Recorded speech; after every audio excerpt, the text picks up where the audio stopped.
back. Okay, I guess. And we're back. Our music is down. Uh-oh. You want to blame Stiz for that the that? grid? We're already blaming Stiz for the kitchen. I don't know how many more times I can click the play button. Stiz is fine. Stiz is fine.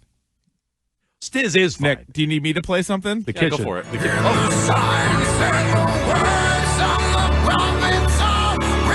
No, we need something a little bit more exciting. Oh, yeah, this one rocks. There we go. Good rejoin. Why are we talking about this? Johnson! It's not important, it might be fake, but we're doing it for goodness sake. Open the bag, no breaks, no lag. It's Jones and Keefe in the crowd back. That one's good. And we're back. That's real strong. I have a beef with like every computer in this place. So. Hey, don't worry about it. It's all right, man. Don't worry about it. It's all right. Computers are going to win. I'd say if you're following the news with AI and all, that one in the back, I'm going to win. I will take the computer. Did you see the Jimmy Johnson video that's going around? No. The Jimmy Johnson? The AI video that he tweeted? No. He retweeted it. He's like, this is not a real video. It's him. He's getting interviewed by a sideline reporter. She like drops the mic and they start making out. And he's like, this is not real. Guys, please delete. This is wrong. Delete from the internet. I'm like, it's so right. You're like, all right, easy, It's Joe so Namath. Right. Yeah. Take it easy there, bud. Anyway, we're going to lose to the computers if you understand it all. Oh, yeah. Yeah, big time. We were doing our 2026 movie preview brag yesterday for Dork Podcast, and like 2 of the first like 5 movies we did, it's like versus AI. Like all these movies are just like talking about it. They've been doing it for years, but now it's even more like we kind of know what it is rather than just guessing. Yeah. And so, yeah, it's the number 1 villain out there. Well, that was real Mike Vrabel yesterday. Sure was. Updating the Mack Hollins injury situation. He wouldn't commit one way or the other. Very much the opposite of Sean Payton, just letting us all know that Bo Nix is out. Yeah. He's playing a little more coy, more gamesmanship, if you will. But it sounds like, and we talked about this yesterday, Kayshon Boutte relayed that he and Steph Diggs were like, hey, one more game when we get Mack back before the game. Quick conspiracy on Sean Payton doing what he did. Well, let's circle to it because I want to get to that coming up. But I want to hear your conspiracy on this. But as for Mack Hollins, they had a really good wide receiver production last game. So as much as the offense kind of struggled, we hyped up Kayshon Boutte. Steph Diggs' touchdown catch was awesome. Had another couple of grabs that were really good, and even Pop Douglas emerged for the first offensive touchdown. So by no means am I saying, they don't need Mack Hollins. Mack Hollins is yet another one of these guys that has a good chemistry with Drake Maye, another weapon, and the exact type of player that you would expect to come up with like a big catch. Well, right, yeah, like 3rd and 8, and all of a sudden you're back up against it, and then there's wide open Mack Hollins. I think his skill set has been a little lacking. Boutte's been good in these 2 games, meaning the playoff games, where he's been physical and he's made some great hands catches, even outside of the one-handed touchdown catch. Like the one he ripped, you talked about this yesterday, right before the Diggs catch was a brilliant catch. All hands and like defenders all over him. But I do think like the physicality and the size of Mack Hollins has been missing a little bit. Yeah. But it's a long way of saying I do like this receiver room.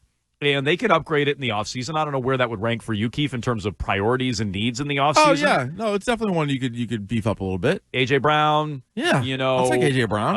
BTJ, names like this. Like if you want to really swing big at wide receiver, you want to draft one, I'm all for it. Yeah. But I think this receiver room, especially with Mack Hollins, but even without, to your point, I think is good enough to win a Super Bowl. I feel there's enough talent in that room, and I felt that way for a while. Oh, yeah, definitely. I mean, it's got Steph Diggs, so it's a little bit different than, say, like the 01, 03, 04 Patriots wide receiver core, but it has some of those same kind of vibes where, like, Pop Douglas might have no catches one game, but then has like a 40-yard touchdown catch in another, or like Kayshon Boutte might be quiet, but he's capable of a 100-yard game. We've seen Mack Hollins have a bunch of big catches. Mack Hollins actually seems like the exact type of receiver that would have fit in with some of those Tom Brady teams. Yeah, and he's a good energy player, too. You see it. Like, he's always motioning into the crowd and walking in. He's a wacko, which I like. But, yeah, no, he's a good blocker, too. Like, he does everything as a receiver that you want. That's another potential huge piece they could be getting back. And then, really, I mean, who wouldn't they have for this game? It'd literally be all hands on deck.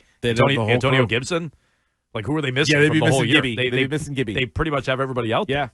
Yeah. Let's go to Mike in Maine. Go ahead, Mike. Hey, I'm a little bit concerned on Drake Maye's throwing style.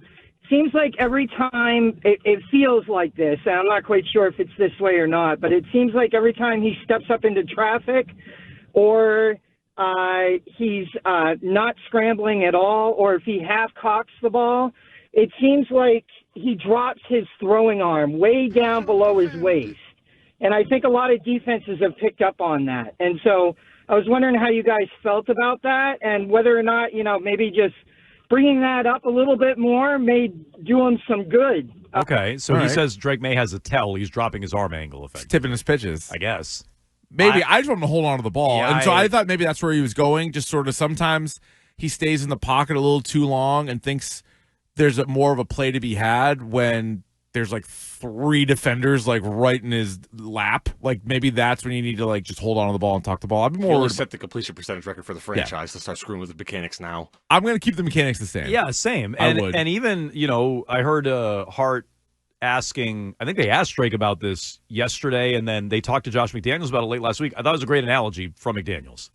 I hate to be a McDaniels Mafia member here, but I'll compliment him. He's like, what are you going to tell Steph Curry to stop shooting? He's like, we're not Drake Maye hanging in the pocket. He's made so many plays. Oh, yeah, no, there's way more of a net positive. There's this fine line to walk where it's like, is he going to make some mistakes? Sure. And Steph Curry's going to miss some 40-foot three-pointers, too, 35-foot three-pointers. But what am I going to do? Tell him not to do it? Yeah, like easy, bud. And so that was his analogy, and I think that's a good one. But you can watch and listen to the game, specifically here on WEEI, 93.7 in Boston. We are going to have the national radio call of Pats and Broncos. I've heard a lot of complaints this year that you're not always sure what's going on in the game on the radio. Where's the ball? Who has the ball? There's a lot of grunting. Which team scored? Who has a first down? Who even has the ball? What's the score? You What's have to the down and interpret the distance? grunts. Is that a good grunt? Is it a bad grunt? Was that a good play? Was it a bad play? And we're not all super well versed in caveman grunts. Correct. And so the way to drink this game in and actually know what's going on the radio is the national radio call of Pats and Broncos this Sunday on WEEI 93.7 in Boston. Coverage will start at 2 o'clock. WEEI Football Sunday going to lead you in from 11 to 2. So we'll continue to remind you of that all week long. 617-779-7937. We'll get back into your feedback. Keith has a conspiracy theory on Sean Payton, which I want to get to as it relates to the announcement on Bo Nix. And how daunting is it to go into Denver and beat the Broncos? We'll get to all that next.